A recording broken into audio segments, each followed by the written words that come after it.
존경하는 헌법재판소 소장 대행님과 재판관님, 저는 오늘 대한민국 48대 국무총리이자 윤석열 정부의 29번째 탄핵 소추 대상으로 헌법재판소 재판정에 섰습니다. 먼저 비상계엄 선포와 해제, 그에 뒤이은 세 번째 현직 국가원수 탄핵 심판으로 인하여 우리 국민 한 분 한 분이 느끼고 계신 고통을 무겁게 받아들이고 있다는 말씀을 드리고 싶습니다. 저는 여야의 극한 대립 속에 행정각부를 통할하며 대통령님을 잘 보조하여 어려운 대내외 상황을 극복해 나가고자 하였으나 대통령님이 다른 선택을 하시도록 설득하지 못했습니다.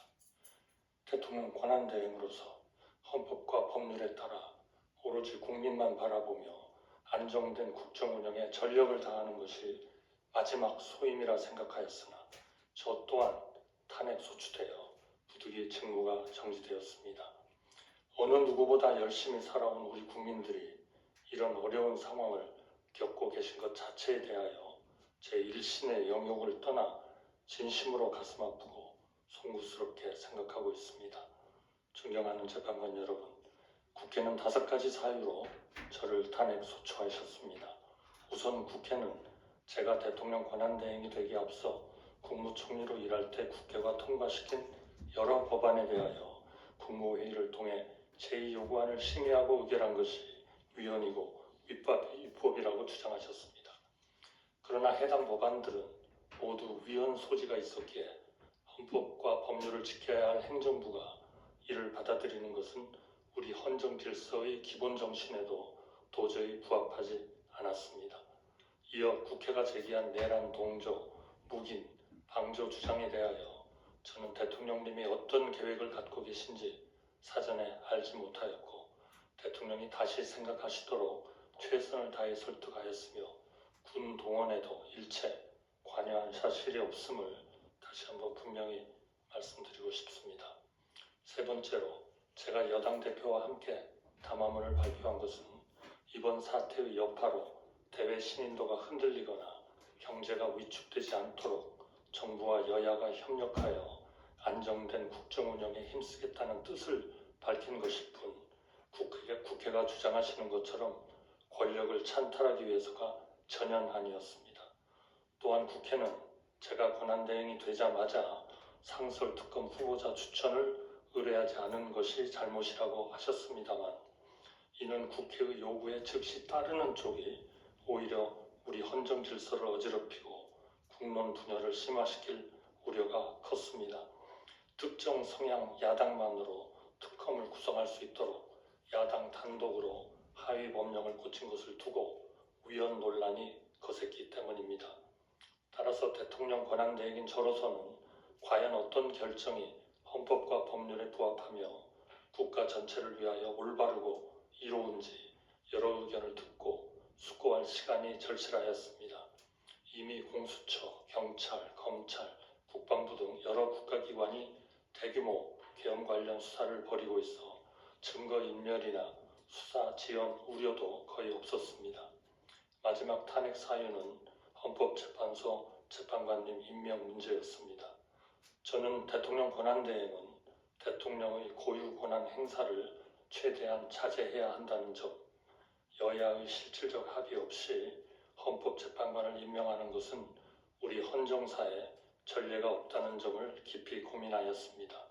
나라가 어렵고 국론이 분분할수록 우리가 돌아봐야 할 것도 우리가 추구해야 할 것도 오직 원칙과 가치 그리고 국민의 합의라는 점도 마음에 새겼습니다.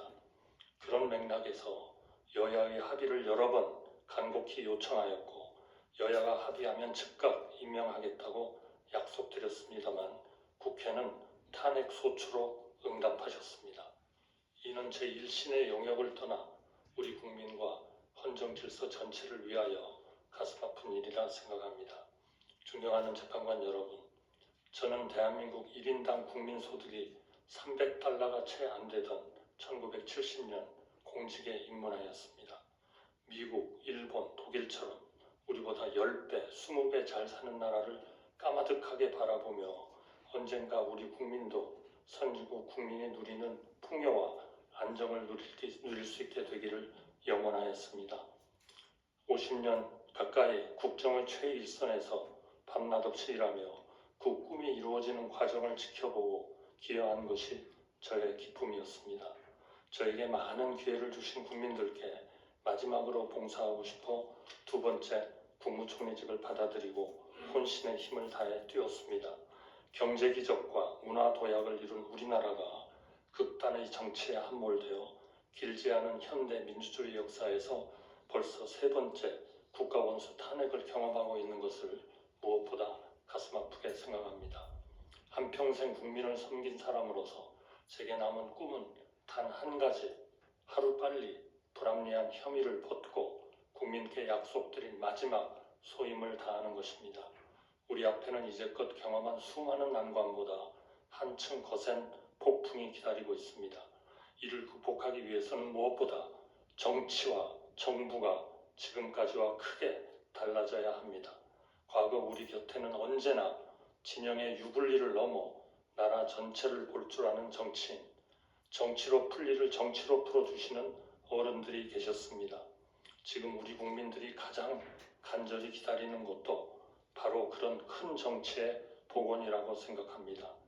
또한 세계 질서가 재편될 때 정부가 적시에 대응하지 않으면 미래 세대가 오래도록 혹독한 대가를 치러야 합니다.